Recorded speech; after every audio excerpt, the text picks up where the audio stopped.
In this video, I'm going to show you how you can choose to automatically delete Slack messages or data after a set period of time. So if you wish Slack to automatically delete conversations that are old that you no longer need, you can go ahead and set this. If you find this video helpful, I'll kindly request that you support me by liking the video and also by subscribing to this channel.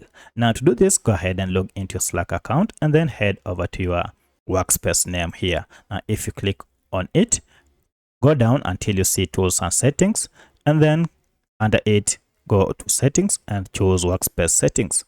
Now this will go ahead and open a new tab, and on the sidebar go under administration and click on settings and permissions.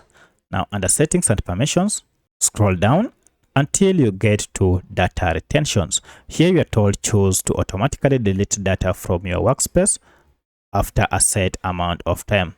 You are told this setting will only apply to messages from people in your organization. So go ahead and click on expand, and then you can now go ahead and set time.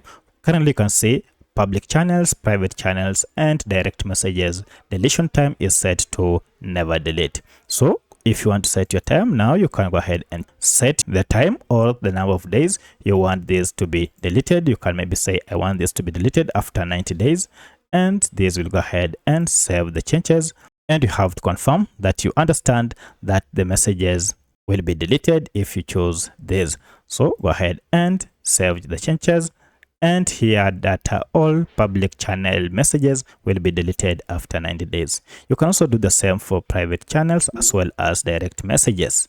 So if you have any other question, kindly let me know in the comment section. Otherwise, thanks for watching and let's meet in the next video.